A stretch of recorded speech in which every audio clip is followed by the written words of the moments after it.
In the studio with us this morning is our very own web guy. His name is Pat Mendonca. Do you go by Mendonca? Yeah, Mendonca. Is that okay? Because I know you have various other aliases. Oh, yeah, but that's Pat, other places. Pat McGarrett, Pat Bubble Monkey. Oh, you'll never know mine. And we were talking yesterday. Pat and his lovely wife, Adrian, are in the process of buying a home here in Frederick. Yeah. And we were discussing the fact of how hard it has been for you to buy a home here in Frederick, and not necessarily, just because, number one, it's been hard to find a home, and number two, you've kind of run into some very interesting circumstances while trying to buy a home. Oh, yeah, we've run the gamut of problems from either the house or the other realtor. A couple real funny examples. A real bizarre one is, considering how close it is to the station, there's a place that's basically on West Patrick Street. It's really close to China Garden. Probably everyone drives by it. It's a brick house. And next time you see it, it's got police tape on the front of it. And I'm driving down there just so I can go see that now. Oh, yeah. It's Now, police tape means something nefarious has happened there, huh? I think something ridiculous has happened there. Basically, the front porch of that house, since it's not maintained by the bank that has it, has rotted in. And you can actually see a person-sized hole. So, like, home improvement style, someone probably was going there to see that house and just went right through. Oh, man. You wouldn't believe the inside of the house, though. You can't breathe in there. Oh, really? Yeah, the moment we open the door, it's just like you get this mold smell. All the floors are being eaten in. Does it smell like when you walk into this building? Yeah, a lot like this. Well, I'll tell you what, we're going to take a break because we got to take a break, and we'll talk more because there's a lot of interesting things. One of those things was the fact that banks are holding on to these houses they say they want to get rid of. And we'll talk about that coming up. And if you have your own stories, 301-694-9363, 301-694-WFMD. In the studio with us, Pat, our web guy here at WFMD and our sister station, which I don't know what they do over there. They play some kind of hillbilly hokey music, but I'm only kidding. Without them, I wouldn't be here. And Pat and his lovely wife are in the process of trying to buy a house. And we were discussing the trials and tribulations of the real estate market here in Frederick County, which you would think would be very easy. Yeah. You would, because I've talked to real estate agents who said, hey, look, if you want to buy a house under $300,000, there are a lot of them out there, and they're easily bought. But you seem to be running into some problems. Now let's put up front. Are you able to qualify for a house? Right? Yeah, we got no qualify.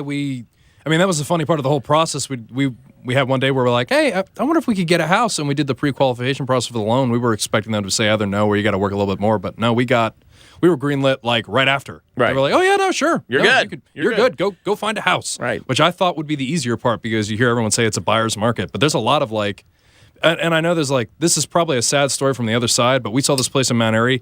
We found out because a couple of friends of ours wanted to buy it and they couldn't get an appointment. And then we tried to get an appointment. We actually had 3 separate appointments with this house, and they canceled the day of each time. Well, you think the owners are getting cold feet, or no, is it the real estate agent? Or? I think they're out of money and they're living there, and the real estate agents help them out. Oh, they're squatting. We saw the neighbor's house, and I looked across the street because, you're going to like, I bet they're doing something over there. They're still moved in. They're still absolutely moved in. They've got like, if you're looking through the windows, it's like everything's still in the place. There's no boxes. They look fine. Like you wouldn't, if there was no for sale sign, you would think they were in no rush. Then why are they? So is this a bank? Was this a bank foreclosure or is this a? It's a short sale. Oh, short sale. Okay. Yeah, they were a short sale property. So they don't want to leave. They just want to put it up for market, and then somewhere along the line, somebody's going to come and go, "Hey, hang on a second. You guys got to sell this." Eventually, but there's so many, I mean, with the state of disrepair of all the other houses I've seen in this area, I have to imagine that the short sales are like the least of their worries right now. I mean, we've been to a bunch of houses that just like, they're just falling apart, like all over Frederick. Well, and the good thing is that if the economy ever gets back, people, handyman and contractors and stuff are going to have a whole lot of work. You would think that the banks would want to try to get these houses and keep them with their upkeep so they can try to sell them. But you're finding that the banks don't really want to unload these houses yet. Yeah, from what it seems is, the advice I would give to anyone that's going to buy is your realtor is important, but what's really important is look at the names on the house you're looking at. Look for a realtor that you recognize or real estate, like look for RE/MAX, look for companies that kind of make sense because they're not going to play any kind of games like that. Right. And find out what bank has it. It runs like if you see like Coldwell Banker or USAA, their houses are in pretty good condition. Frank Mitchell, he bought a house and it was Coldwell Banker. They did all these it sounds like a dream. Yeah. When he described me his deal. Yeah, he did. He's like, I got a 2-year guarantee. I got all kinds of. He got a great deal. Yeah, I'm just trying to find a place with floors right now. Now, you did tell me one story about a real estate agent who you put an offer in, and well, go ahead and tell us that story. Yeah, I love this story. We put an offer on a real estate place on a house, and where was the house? It was in Woodsboro, Yes, actually. So a we would great have been real place close. to live. We would have been real We would close. have hung out together. Yeah, and we put an offer, and their response was like, "I have never, in my 30 years of being a real estate agent, been so offended by this price." And then the house ends up selling really close to that, and there's a pretty good chance it was them because when we met with them, they kept like, this is a really great house. Like, I'm thinking about getting it myself. So the real estate agent was the one who bought the house. Yeah, I'm pretty sure. They were offended by your offer because it was so low. offended that they had to buy the house themselves. They had to buy the house. They're like, well, if I'm offended, but if I can get it for this cheap or cheaper, then so be it. Yeah. Well, they knew the bottom line already. Yeah, and I think in this era, you got to imagine like the people that can survive are the ones that know how to play the game or are really good at their job. The other thing that you told me, and I didn't get a chance to research, and I don't know if you did or not, and that is some of the government regulations that are out there that you believe are changing. Oh yeah, last time we've signed paperwork enough times now that my hand's cramping every time I think about it. But the last time we were doing it, one of our realtors advised us we want to try and find a house before the end of the year. It sounds like laws are changing. I don't know if it's across the country or just in Maryland, but that the idea that if something is wrong with the house, the seller no longer really has to take care of that. Like almost like everything's going to be like an as is. I'm pretty sure there will still be decent people out there that'll want to negotiate on like, sure, I'll fix the radon leak in the basement if you guys do this for me or that kind of stuff. But there's now no real burden for that or any kind of protection, which is a real bummer. I don't quite understand it because a lot of buyers in this kind of age, I have to imagine a lot of people that are buying houses now are like first-time home buyers like me and my wife. The only theory I kind of have on that, and I will admit it's a little tinfoil hatty, is that it's there for the banks that own all these houses that are like, one gust away from falling over that they're never going to fix. They're never going to fix, and they'll just somehow believe that the government's going to bail them out of all of this again. It's like, yeah, sure, you don't got to fix it. Oh, come on, just give it to somebody. They'll fix it. Yeah.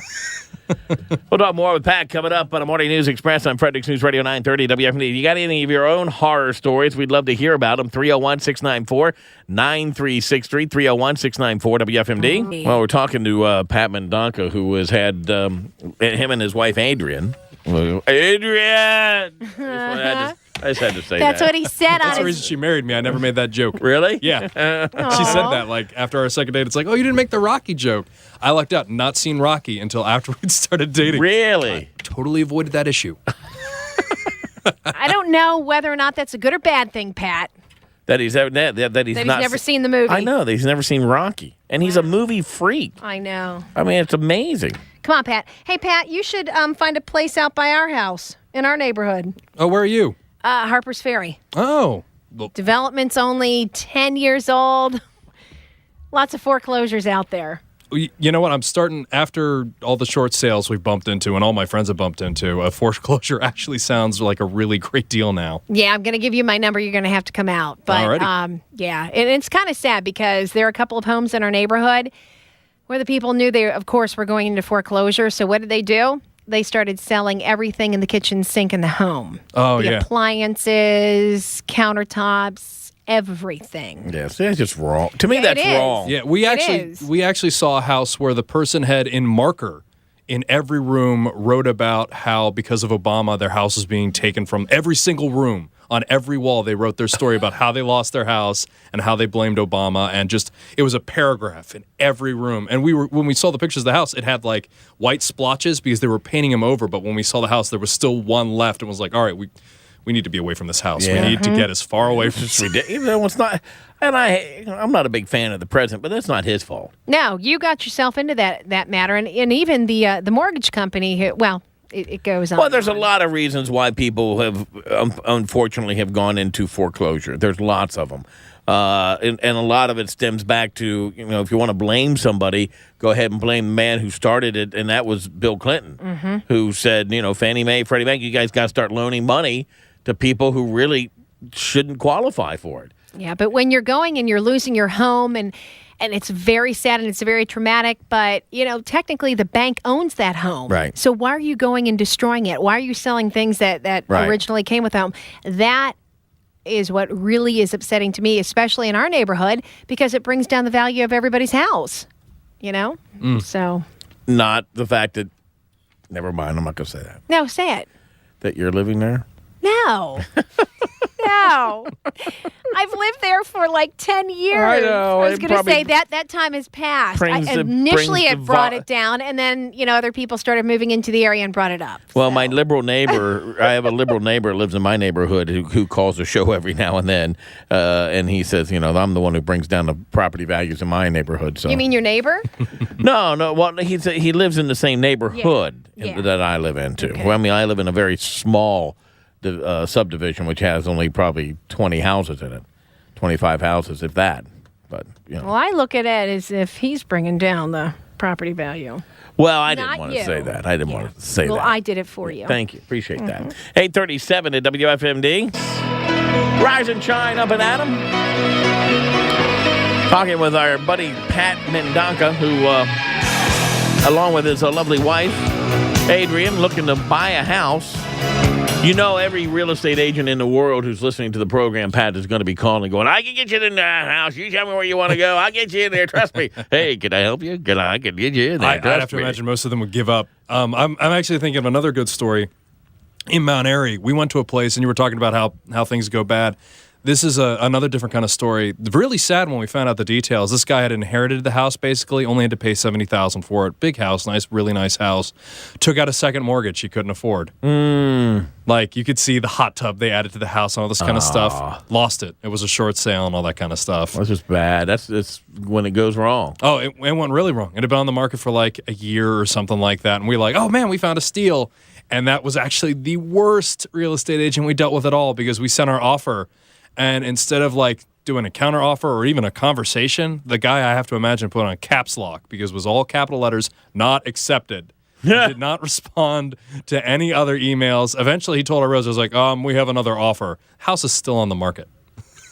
But what is it about you? Did they find out that you work here? I don't know. Because you had to put that on the application of where you work, right? It's like, oh no, radio guy. Yeah. I don't let that kind of person. WFMD. Oh, that's where Blaine Young works. That's right. That's its fault. Now, do you have, because I'm imagining that because I have real estate agents, I keep looking at my cell phone thinking they're going to call me or text me that I know that listen to the program. Do you have your own real estate agent? Do you have somebody working with you at all times? Or are you just trying to go through this process and every time you see somebody's house, you call that particular real estate agent? Oh, no. It may sound like that, but we actually have, and I hate to make it sound like it's, might be their fault or anything like that, but we actually have a really great realtor. His name is Frank Holliday, and he has a partner named Roxanne. And they're with Coldwell Banker. I will be sending them the bill for this particular ad. Either that or he sends donuts, one of the two. Well, they've been...